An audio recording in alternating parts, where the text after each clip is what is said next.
안녕하세요. 나눌수록 충전되는 성토피아 정광용 리포터입니다. 오늘은 바로 오랜만에 가족들의 얼굴을 보며 한 살을 더 맞이하는 기분 좋은 구정 설날입니다. 설 때가 되어야 비로소 한 살 더 먹었다는 얘기를 하죠. 나이 먹는 걸 좋아하는 사람은 없겠지만 가족들과 오랜만에 모여 담소도 나누고 윷놀이도 하고 또 기분 좋게 술도 한잔하며 두런두런 소중한 시간을 보내면 그걸로 만족할 것 같습니다. 성토피아의 가족분들 새해 복 많이 받으시고 싸우지 않는 즐거운 명절이 되길 진심으로 바랍니다. 정부와 함께는 기분 좋은 광포트의 위클리 리포트 지금 바로 시작합니다. 이번 주는 샤워 섹스의 모든 것과 중세시대 난임 치료법 이것 먹었다로 준비해봤습니다. 어떤 이야기가 기다리고 있을지 지금 바로 볼륨을 높여주세요.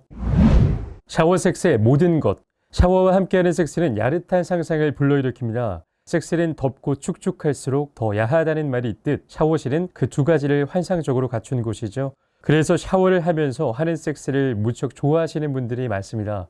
촉촉한 물이 떨어지는 따뜻한 김이 서려 있는 곳에서 하는 섹스는 감촉도 촉촉할 것만 같기 때문이죠. 하지만 기대와는 달리 조금 다른 느낌이 있습니다. 미끄러울 것 같았던 물의 배신. 삽입은 예상 외로 쉽지 않습니다. 굉장히 당황스럽죠. 물은 윤활제의 매끈함과 촉촉함을 대신하지는 못했습니다. 당연히 포르노는 그렇다 치고 영화에서 본 스무스한 섹스와는 확실히 다릅니다. 물 대신 윤활제를 쓰는 건 다 이유가 있습니다. 그러면 이 뻑뻑함을 어떻게 해결해야 할까요? 우선 샤워실에 들어가면 물과 함께 샤워젤을 적극 활용할 것을 추천드립니다. 서로 흥분한 상태라서 애무에 들어가는 것이 먼저일 수 있겠지만 샤워젤을 활용하여 몸 전체를 애무하면 훨씬 더 매끄럽고 부드러운 섹스에 돌입할 수 있습니다. 주의할 점은 샤워젤이 질 내부에 들어가지 않도록 해야 합니다. 물론 사전에 윤활제를 준비한다면 더 안전한 섹스를 즐길 수도 있습니다. 실리콘이 함유된 워터프루프 윤활제를 선택하는 것이 좋습니다. 샤워 섹스는 서로 깨끗하게 즐길 수 있다는 점이 매우 마음에 드는데요. 이러한 장점을 활용하여 서로의 몸을 부담 없이 구석구석 애무해 줄 수 있습니다. 그래서 많은 분들이 샤워실에서 하는 펠라치오를 매우 좋아하는데 좁은 샤워실에서 무릎을 꿇고 젖은 상태에서 하는 펠라치오는 서로를 흥분시키기 딱 좋습니다. 샤워실의 뜨겁고 촉촉한 분위기에서는 사실 뭘 해도 흥분이 되긴 합니다. 완벽한 샤워 섹스를 위한 준비물. 샤워 섹스의 의상까지 준비한다면 최고입니다. 비키니를 입고 시도한다면 남자들은 바로 반응이 올 것입니다. 비키니 말고도 남자들의 로망인 하얀 티셔츠를 준비해도 좋을 듯합니다. 물에 젖으면 그것만큼 섹시한 의상이 없으니까요. 그럼 남자가 여자친구를 위해 준비할 건 어떤 게 있을까요? 항상 잊지 말아야 할 것은 바로 콘돔입니다. 그리고 내 여자의 시각적 자극을 위해 가꾼 탄탄한 몸입니다. 그 두 가지면 완벽한 준비가 되겠습니다. 샤워 섹스는 섹스 후에도 다시 샤워를 해야 하는 불편함이 없고 더 깔끔하게 즐길 수 있을 뿐만 아니라 뜨거운 김, 촉촉한 물이 더해져 관능적이기도 하니 커플들은 샤워 섹스를 적극 활용하는 것이 좋겠습니다. 실리콘 윤활제를 준비하면 환상적인 샤워 섹스에 더 가까워질 수 있다는 사실도 잊지 말아야겠습니다. 중세시대 난임치료법 이것 먹었다. 중세시대에는 난임치료제로 고양이의 마약 간식이라는 풀 캣닙과 말린 돼지 고환이 쓰였던 것으로 밝혀졌습니다. 영국 엑시터 대학교 라이더 교수팀의 중세 남성 난임 처방에 대한 연구 결과입니다. 연구팀은 영어로 쓰인 중세의 유명한 문헌은 물론 대학 교육을 받은 엘리트들을 겨냥한 라틴어 문헌을 연구했습니다. 문헌에 따르면 중세 사람들은 난임 치료를 위해 사흘 동안 쫄쫄 굶은 뒤 캣닙을 끓여 마시거나 말린 돼지 고환 가루를 와인잔에 타서 마셨다고 합니다. 종전에 알려졌던 것보다는 난임을 여성 탓으로 돌리는 경우가 훨씬 더 적었습니다. 현대인들의 생각보다 훨씬 더 공평했다는 것이죠. 라이더 교수는 부부가 오랫동안 기다려온 아이를 낳지 못했을 경우 남성에게 난임의 책임이 있다는 일반적인 인식이 중세시대에 있었다는 사실을 밝혀냈습니다. 그녀는 중세의학 종교 등 분야의 전문가입니다. 라이더 교수에 따르면 14세기 후반 런던의 세인트 병원에서 일했던 존은 기혼자들 사이의 난임은 남성들이 임신에 적합한 씨를 갖고 있지 않은 탓이라는 점을 알아야 한다고 경고했습니다. 그녀는 또 혼인 무효 선언의 근거가 됐던 남성의 발기부전과 여성의 불임 문제를 다룬 문헌을 발견하기도 했습니다. 당시에는 정자 습도의 결함 또는 지나치게 차고 건조한 고환을 가진 남성들이 난임의 원인이라고 생각했습니다. 또 훗날 재발행된 12세기의 부인과 교재에는 난임의 책임 소재를 가리는 검사에 대한 언급도 포함되어 있습니다. 남녀 양측은 별도의 쌀겨 단지 안에 소변을 받고 그 단지를 최대 10일 동안 방치했습니다. 그 결과 단지에 벌레가 나타난 쪽이 난임 당사자로 지목됐습니다. 두 사람 모두 단지에 벌레가 생기지 않았을 경우엔 둘 다 난임이 아니기 때문에 약물 처방을 받았습니다. 영국인 길버트는 1250년대에 쓴 자신의 책 의학 기호에서 남성의 기관이 제대로 작동하려면 세 가지 미덕이 필요하다고 설명했습니다. 즉 간의 열기, 심장의 정신, 뇌의 습기 등이 필요하다는 것이죠. 그는 간이 시원치 않은 사람들을 일부 발견했는데 그들은 음경발기가 안 되고 씨를 배출하지도 못했다고 밝혔습니다. 또 여성의 경우는 자궁이 불처럼 뜨겁거나 얼음같이 차가운 것이 난임의 문제라고 생각했습니다. 한편 고드는 음경의 길이가 짧은 남성들을 위해 깜짝 놀랄만한 치료법을 제시하기도 했습니다. 그는 음경을 막대로 부드럽게 때리고 역청을 발라야 한다고 주장했습니다.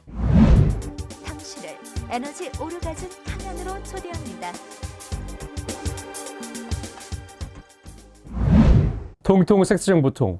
생리기간 방귀가 잦아지는 이유는 생리할 때가 다가오면 몸 곳곳이 불편해집니다. 가슴이 아프고 잠을 제대로 못 잡니다. 배가 빵빵해지면서 설사를 하는 이들도 있습니다. 그리고 어떤 여성들은 방귀 때문에 마음고생을 합니다. 왜 생리 때가 되면 방귀가 잦아지는 걸까요? 건강포털 코메디닷컴에 따르면 높아지는 프로게스테론 때문이라고 합니다. 2014년 캐나다의 매니토바 연구진은 설문조사를 통해 여성들 가운데 70% 이상이 생리를 앞두고 또는 생리 중에 위장장애를 겪은 적이 있다는 사실을 알아냈습니다. 거기에는 복통이나 설사는 물론 방귀도 포함됩니다. 그리고 마운트 의대 산부인과 웨인 교수에 따르면 그 방귀는 평소보다 훨씬 지독한 냄새를 풍긴다고 합니다. 생리를 할 때면 방귀가 빈도나 냄새 면에서 더 심해지는 이유는 무엇일까요? 여성의 몸에 배란기에 접어들면 프로게스테론 수치가 올라갑니다. 임신이 되면 이 호르몬이 소화기에 영향을 미치는데 변비나 트림, 아침이면 올라오는 구토가 바로 그 결과물입니다. 문제는 임신 대신 생리를 하게 되더라도 프로게스테론이 지배적인 작용을 하는 것은 마찬가지라는 사실입니다. 산부인과 전문의 헤더 박사의 표현을 빌리자면 프로게스테론으로 인해 위장의 수문이 열린다. 생리 첫날 설사하는 이들이 많은 건 그 때문이다. 방귀가 빈발하는 이유 역시 마찬가지.